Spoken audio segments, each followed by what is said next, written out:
এক ব্যক্তি দাবি করেছেন তিনি স্বপ্নে দেখেছেন কিয়ামত কায়েম হয়েছে, বিশেষ একজন পীরের মুরিদকে বিনা হিসাবে জান্নাতে দেওয়া হয়েছে আর সবাইকে বিচার মুখোমুখি করা হয়েছে এবং বিনা হিসাবে জান্নাত যাওয়ার জন্য তিনি সেই পীরের অনুসারী হয়েছেন।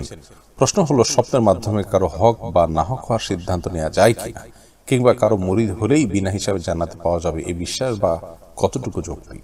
খুবই সুন্দর একটি প্রশ্ন ভাই মুরাদ হাসান।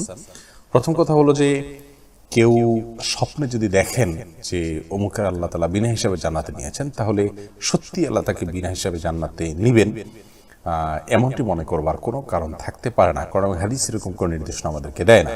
ইসলাম শরীয়তে স্বপ্নের ভিত্তি আছে, গ্রহণযোগ্যতা আছে, কিন্তু সেটা ব্যাখ্যা সাপেক্ষ।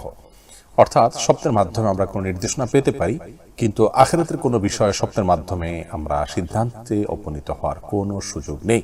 হ্যাঁ, রাসূল করিম সাল্লাল্লাহু আলাইহি ওয়াসাল্লাম স্বপ্নে দেখেছেন কোনো সাহাবী জান্নাতে গিয়েছেন, তার জুতার আওয়াজ শুনেছেন, কে জান্নাতে আগে গিয়েছেন, এগুলো তিনি দেখেছেন। কিছু মেরাজে দেখেছেন, কিছু স্বপ্নে দেখেছেন। তো তার স্বপ্নটা সরাসরি ওহী ছিল।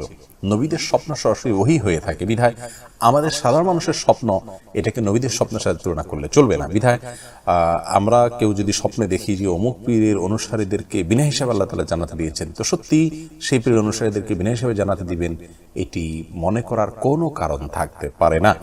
এরকম যদি দৃঢ়ভাবে বিশ্বাস করেন এবং সেই বিশ্বাসের জায়গা থেকে সে পীরের মুরিদ হন, তাহলে সেটি স্পষ্ট বিভ্রান্তি, স্পষ্ট গোমরাহি।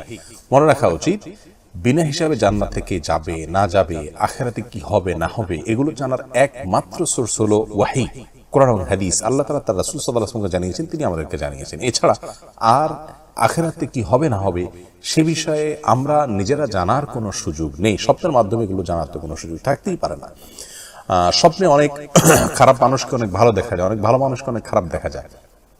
অতএব সেটার উপর ভিত্তি করে আপনি অন্তত আখিরাতের এই ধরনের বিষয়ে ডিসিশন নেবেন অথবা বিশ্বাস স্থাপন করবেন, সেই সুযোগ মোটেই নাই। এটা স্পষ্ট বিভ্রান্তি।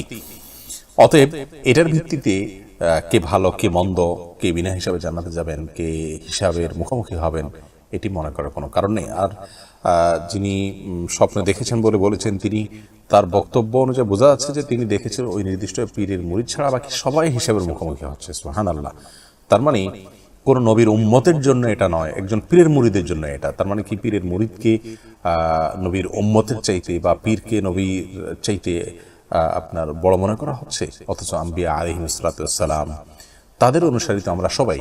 কোন পীরের মুরিদ হওয়ার কারণে যদি কেউ বিশেষ বৈশিষ্ট্য মণ্ডিত হয়, তো আমরা তো মুহাম্মদ সাল্লাল্লাহু আলাইহি ওয়াসাল্লামের উম্মত, সেই হিসাবে তো আমাদের মধ্যে আরো বেশি বৈশিষ্ট্য থাকবে। তো শুধু সেই পীরের মুরিদই নাজাত পাচ্ছেন বিনা হিসাবে, আর বাকিরা সবাই জবাবদিহিতার মুখোমুখি হচ্ছে, অর্থাৎ নবীর উম্মতরাও জবাবদিহিতার মুখোমুখি হচ্ছে। এটি যে অন্তঃসার শূন্য, এটি যে সম্পূর্ণ গোমরাহ এবং আপনার বিভ্রান্ত একটি বিষয়, সেটি বোধহয় বলাই বাহুল্য। বিধায় আল্লাহ তাআলা আমাদেরকে হেফাজতে রাখুন এই ধরনের বিভ্রান্তিকর বিষয় থেকে। আমরা যেন এই সমস্ত ক্ষেত্রে অত্যন্ত দায়িত্বশীল থাকি এবং এই সমস্ত বিভ্রান্তি থেকে বেঁচে থাকার চেষ্টা করি। আল্লাহ তাআলা আমাদের তৌফিক দান করুন।